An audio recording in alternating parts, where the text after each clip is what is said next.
Всем большой привет, дорогие друзья! Добро пожаловать на мой сладкий канал Lydia Sweets. Хочу с вами сегодня поделиться очень вкусным рецептом торта Спартак. Готовится очень легко и просто. По вкусу он очень насыщенный и по виду он очень красивый. Обязательно сохраняйте рецепт и давайте начнем приготовление. В глубокий сотейник отправляем сливочное масло, домашний мед и сахарный песок. Отправляем на плиту, устанавливаем на средний огонь и смешиваем венчиком до однородности. Доводим массу до кипения. Она должна быть янтарного красивого цвета. И после того, когда появились вот такие пузыри, добавляем чайную ложку соды. Все хорошо еще перемешиваем и увариваем массу буквально 40 секунд. И после переливаем его в глубокую емкость.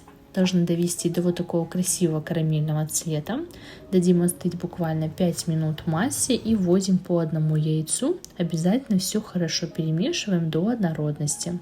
Также не забываем про щепотку соли для баланса вкуса.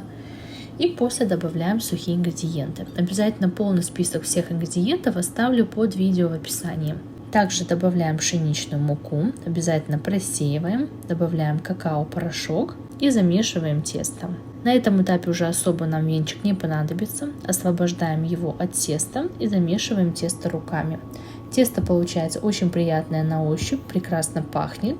Подпыляем стол мукой, выкладываем тесто и скатываем его в один шар. Долго вымешивать его абсолютно не нужно. Затем данное тесто мы раскатываем в жгут и будем делить на несколько кусочков. В моем случае это получилось 12 кусочков, примерно по 70 грамм. Конечно же, я все взвешивала. Я люблю, когда толщина и диаметр коржей одинаковые, и не делаю это на глаз. Каждый кусочек будем скатывать в шар и выкладывать на тарелочку. После убираем его под целлофановый пакет в морозильную камеру на 30 минут, либо в холодильник на 40, для того, чтобы тесто немного стабилизировалось и нам было легче его раскатывать.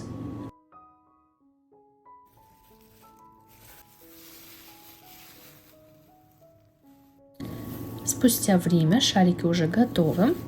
Выкладываем по одному на рабочую поверхность, либо на пергамент. Обязательно подпыляем мукой и раскатываем в тонкий пласт.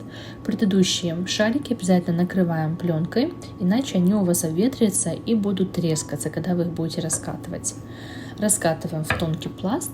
Обязательно подпыляем хорошо мукой, но при этом не переусердствуйте, потому что если вы переложите муки, то коржи у вас получатся очень жесткие и твердые.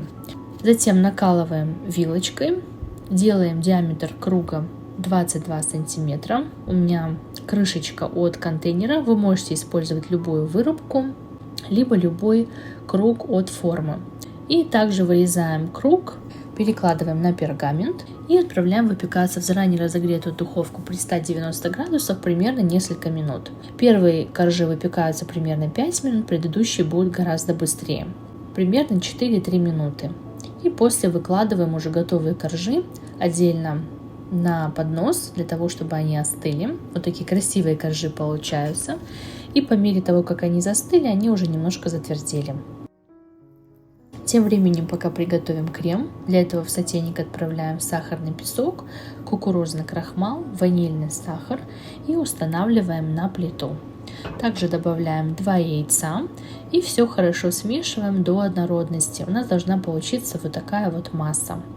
Затем добавляем жирную сметану, у меня 25% жирности, и также все хорошо смешиваем. Очень важно, чтобы сметана была не жидкая, обязательно отвесьте ее, если у вас слишком много сыворотки в ней, и также она не должна быть кислая, она должна быть очень вкусная. Увариваем до загустения и переливаем готовую заварную массу в отдельную глубокую емкость. Накрываем целлофановым пакетом и дадим полностью остыть при комнатной температуре. Тем временем, пока взобьем отдельно в миске охлажденное сливочное масло. Чем лучше вы взбиваете масло при заварном креме, тем нежнее и вкуснее оно звучит в торте. Обязательно взбиваем до нежной, пышной массы и светлой. Когда уже крем остыл, получается он вот такой, посмотрите. Достаточно неплохо держит форму, но при этом очень нежный и жидковатый. Добавляем к сливочному маслу поэтапно несколько приемов и обязательно все взбиваем миксером до однородности. На все уходит буквально несколько минут. Обязательно очень важно, чтобы заварная масса и сливочное масло были одной температуры, иначе крем расслоится. Затем измельчаем грецкие орехи. Конечно, вы можете добавлять их по желанию в торт. Мне очень нравится, как звучат орехи в торте, поэтому я их добавляю. Тем временем у нас получился вот такой вот замечательный крем, и также у нас прекрасно уже остыли коржи. Все, приступаем к сборке торта. Я подготовила форму, у меня разъемная, диаметром 23 сантиметра. Можете подготовить и 22. Смазываем немного кремом, выкладываем корж, выкладываем крем и аккуратно все разравниваем ровным слоем. Так проделываем со всеми остальными коржами. И также посыпаем между коржами обязательно грецкими орехами. Получается очень насыщенный и очень приятный вкус. Смазываем все кремом, также немного придавливаем, чтобы наши коржи правильно сели. И если имеются какие-либо пустоты, обязательно их заполняем. Смазываем все лопаточкой. И обязательно я также оставила 100 граммов немного крема, чтобы покрыть торт сверху. Все аккуратно разравниваем, выравниваем лопаточкой и отправляем торт для стабилизации буквально на 20 минут. Тем временем у нас, которые есть обрезки, обязательно их измельчаем до такой нежной мелкой крошки. Вот такая она должна получиться. И затем охлажденный тортик мы будем его обсыпать. А также мы приготовим шоколадную глазурь. Для этого в сотейник отправляем сметану, сахарный песок и какао-порошок. Также все увариваем до загустения и до однородной вот такой вот массы. Все, у нас глазурь готова. Также добавляем потом сливочное масло и все смешиваем до однородности. Когда уже у нас тортик немножко стабилизировался, обсыпаем его нашей крошкой и сверху шоколадной глазурью. После украшаете уже по желанию.